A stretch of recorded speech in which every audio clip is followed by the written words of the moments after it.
Hi అండి. అందరికీ నమస్కారం. Welcome to my channel. ఈ వీడియోలో ఇప్పుడే అందిన వార్త. సీఎం ఆమోదంతో నెరవేరిన ఉద్యోగుల కల.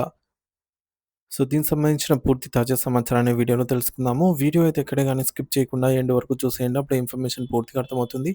అలాగే వీడియో చూస్తున్న ప్రతి ఒక్కరు వీడియోకి లైక్ చేయండి ఫ్రెండ్స్. ఈ వీడియోని తోటి ఉద్యోగ పెన్షన్ మిత్రులతో అయితే షేర్ చేయండి. కొత్తగా మన ఛానల్ చూస్తున్నవారు ఇంకా ఎవరైనా సబ్స్క్రైబ్ చేసుకోనట్లయితే వెంటనే మన ఛానల్‌ని సబ్స్క్రైబ్ చేసుకోండి. సో, దీని ద్వారా నేను చేసే లేటెస్ట్ వీడియోస్ అన్నీ మీ వరకు రీచ్ అవుతాయి. ఇక ఆలస్యం చేయకుండా వివరాల్లోకైతే వెళ్ళిపోదాము.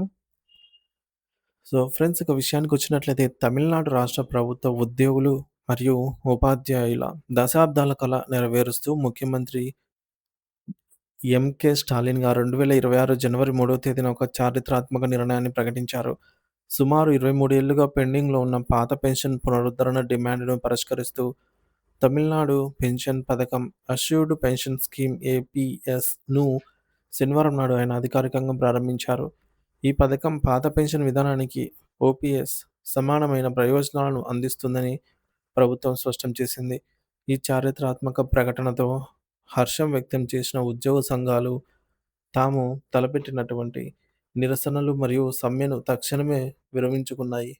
ఈ నూతన పెన్షన్ పథకంలోని ప్రధాన అంశాలను పరిశీలిస్తే ఉద్యోగుల ఆర్థిక భద్రతకు అత్యంత ప్రాధాన్యత లభించింది. రిటైర్మెంట్ సమయంలో ఉద్యోగి పొందే చివరి మూల వేతనంలో 50% ఖచ్చితంగా పెన్షన్‌గా ప్రభుత్వం హామీ ఇస్తోంది. అంటే ఉద్యోగి పదవీ విరమణ తర్వాత గౌరవప్రదమైన జీవితాన్ని గడపడానికి ఇది ఒక గొప్ప భరోసా. ఇందుకోసం ఉద్యోగులు తమ మూల వేతనంలో 10% పెన్షన్ ఫండ్‌కు కాంట్రిబ్యూట్ చేయాల్సి ఉంటుంది. అయితే హామీ ఇచ్చిన పెన్షన్ మొత్తాన్ని చెల్లించడానికి అవసరమైన అదనపు నిధుల భారాన్ని రాష్ట్ర ప్రభుత్వమే పూర్తిగా భరిస్తుంది. దీనివల్ల ఉద్యోగులపై అదనపు భారం పడదు. కేవలం పెన్షన్ మాత్రమే కాకుండా ద్రవ్యోల్బణాన్ని తట్టుకునే విధంగా పెన్షనర్లకు ప్రతి 6 నెలలకోసారి కరువు భత్యం, డీఏను డీఏ పెంపును కూడా వర్తింపజేస్తారు. ప్రస్తుతం పనిచేస్తున్న ఉద్యోగులకు ఏ విధంగా అయితే డీఏ పెరుగుతుందో అదే నిష్పత్తిలో పెన్షనర్లకు కూడా పెంపు లభిస్తుంది. దీనివల్ల పెరుగుతున్న నిత్యావసరాల ధరలతో సంబంధం లేకుండా పెన్షనర్లు స్థిరమైన జీవన ప్రమాణాలను కొనసాగించవచ్చు. ఒకవేళ పెన్షనర్ మరణించినట్లయితే వారి కుటుంబ సభ్యులకు లేదా నామినీకి 60% ఫ్యామిలీ పెన్షన్ అందుతుంది. ఇది కుటుంబానికి సామాజిక భద్రతను కల్పిస్తుంది. సర్వీస్ సమయంలో లేదా రిటైర్మెంట్ తర్వాత మరణించిన సందర్భాల్లో సర్వీస్ కాలాన్ని బట్టి గరిష్టంగా 25 లక్షల వరకు డెత్ గ్రాట్యుటీ పొందే వెసులుబాటును కూడా కల్పించారు. ఇది ఒకేసారి భారీ మొత్తంలో ఆర్థిక సహాయాన్ని అందిస్తుంది. అంతేకాకుండా ఈ పథకం అమలుకు ముందే కాంట్రిబ్యూటరీ పెన్షన్ స్కీమ్ సీపీఎస్ కింద చేరి ఎటువంటి పెన్షన్ సౌకర్యం లేకుండా రిటైర్ అయిన ఉద్యోగుల కోసం ప్రభుత్వం ప్రత్యేక కారుణ్య పెన్షన్‌ను కూడా ప్రకటించింది. ఇది మానవీయ కోణంతో తీసుకున్న ఒక గొప్ప నిర్ణయము.